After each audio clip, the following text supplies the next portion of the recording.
Hello students, आज हम गणित की 8th क्लास की हमने फर्स्ट एक्सरसाइज जो है पहले की वीडियो में आपको करा दिया था। अब हम सेकंड एक्सरसाइज की बात करते हैं। तो सेकंड एक्सरसाइज में देखिए हमें यहाँ पर फर्स्ट बी जो पहला क्वेश्चन है वह हमें दिया हुआ है।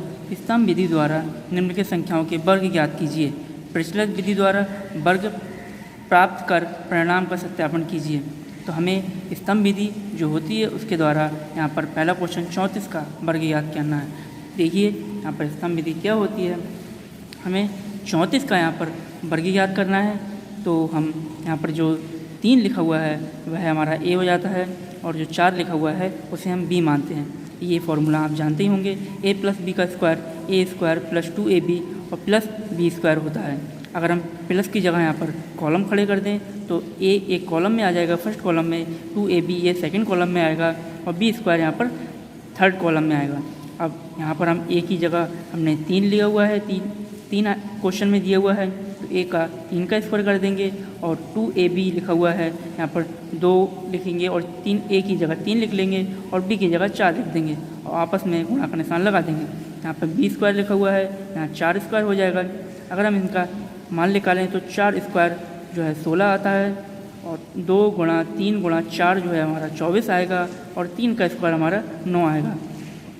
अब हम इनका इकाइकांक देखें तो इकाइकांक यहाँ पर 4 का स्क्वायर जो 16 था उसमें 6 है तो हम 6 नोट कर लेते हैं और बाकी जो दहाई का अंक है वह हासिल में पहुँच जाता है दूसरे वाले कॉलम में। तो यहाँ पर 1 जो है 4 के पास हासिल चला गया तो 4 और 1 5 हो गया तो हमने यहाँ पर 5 नोट कर लिया है और जो दहाई का अंक है वह आगे वाले कॉलम में हासिल में चला जाता है।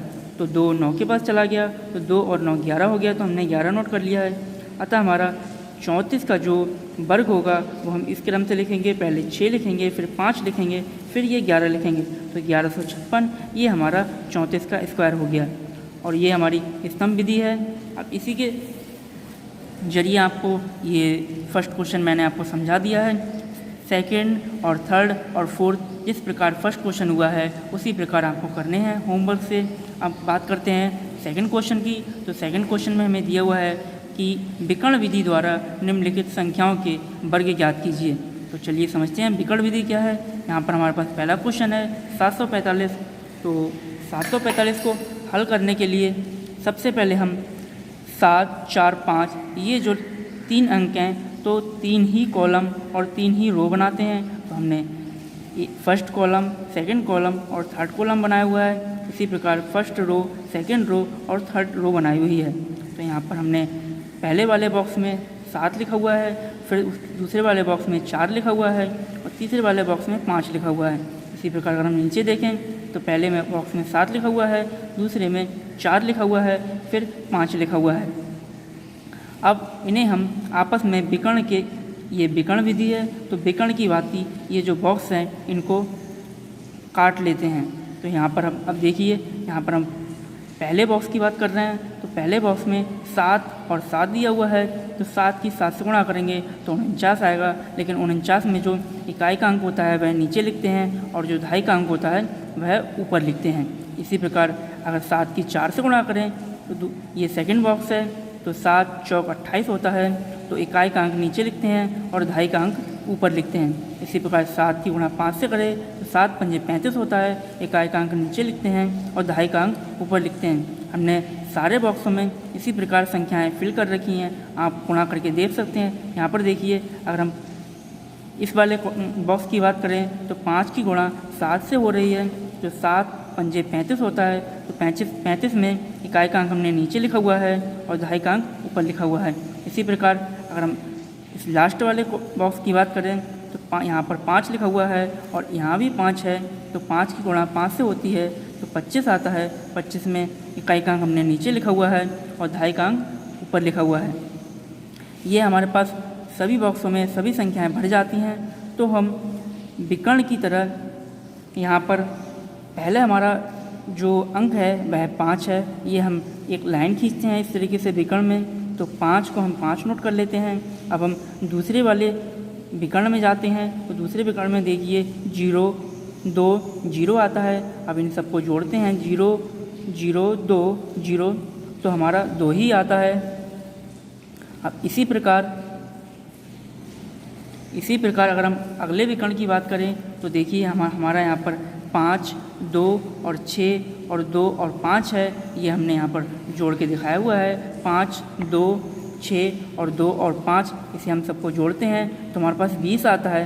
20 में केवल हमें जो इकाई का अंक है 0 वही यहाँ पर लिखना है आगे, और बाकी जो 2 हमारे पास दिया हुआ है वो अगले वाले विकर्ण में हासिल में चला जाएगा।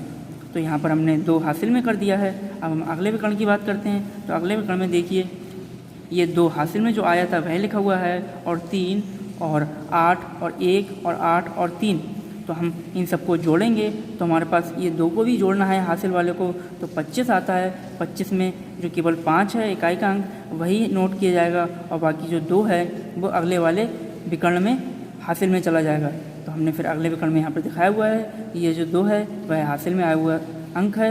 यहाँ पर हम 2, 2 और 9 और 2 को जोड़ते हैं तो हमारे पास 15 आता है। 15 में फिर हम 5 को केवल लिखते हैं, और जो 1 है वह हमारा हासिल में अगले विकर्ण में चला जाता है। तो 1 हमने जो हासिल में था वह नोट किया हुआ है। 1 को 4 के साथ जोड़ते हैं तो हमारे पास 5 आता है।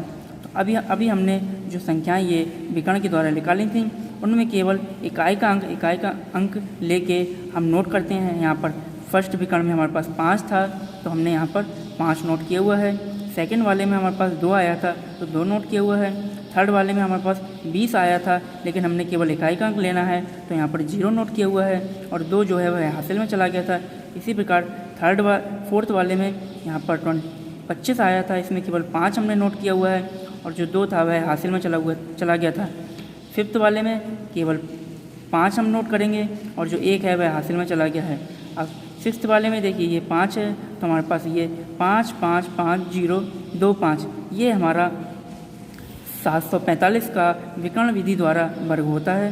अब आपने विकर्ण विधि को समझ लिया है। इसी प्रकार आपके जो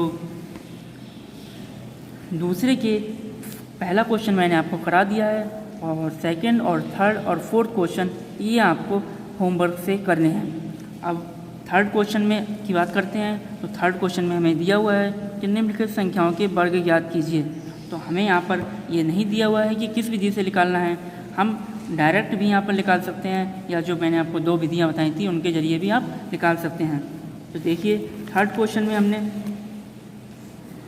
थर्ड क्वेश्चन को आप घर से इस तरीके से करेंगे। जैसे थर्ड का पहला क्वेश्चन देखिए, यहाँ पर फर्स्ट दिया हुआ है 128, इसका आपको स्क्वायर निकालना है तो 128 गुणा 128। अब आप इन दोनों की गुणा कर लेंगे तो जो वैल्यू आएगी वही आपका आंसर होगा। ये भी आपको होमवर्क से करना है। अब हम बात करते हैं फोर्थ क्वेश्चन की। तो फोर्थ क्वेश्चन को देखिए, यहाँ पर आपको दिया हुआ है संख्याएं, ये आपको सब दे रखी हैं कि निम्नलिखित प्रतिरूप की सहायता से प्राप्त कीजिए।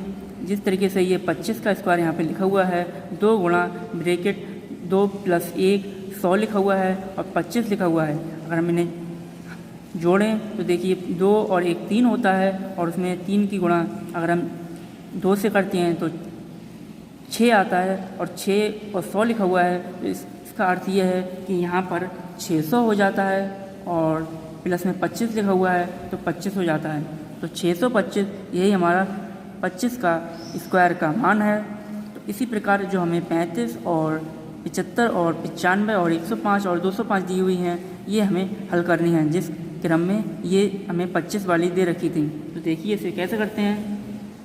हमने 35 को यहाँ पे लिया हुआ है, 35 को हम इस तरीके से लिख सकते हैं।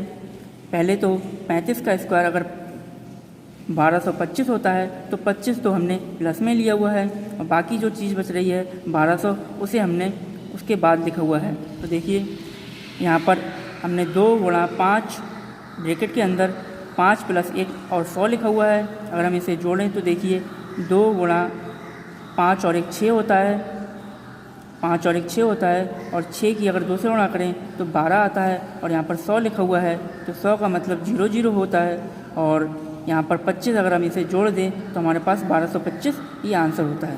इसी प्रकार सेकंड क्वेश्चन की बात करें तो उसमें 75 दिया हुआ है। 75 को हमने इस तरीके से लिखा हुआ है 7 गुणा 4 + 4। अगर हम 4 + 4 को जोड़ते हैं तो 8 आता है, और 7 से गुणा करते हैं तो हमारे पास 8 × 7 = 56 आता है। यहाँ पर हमारे पास 5600 ये हो रहा है, और 5600 में अगर हम 25 को जोड़ते हैं तो 5625 आता है। यही हमारा 75 का स्क्वायर का मान है। और आपको ये थर्ड क्वेश्चन और फोर्थ क्वेश्चन और फिफ्थ क्वेश्चन ये आपको होमवर्क से जिस तरीके से पहले और दूसरे करे गए हैं करने हैं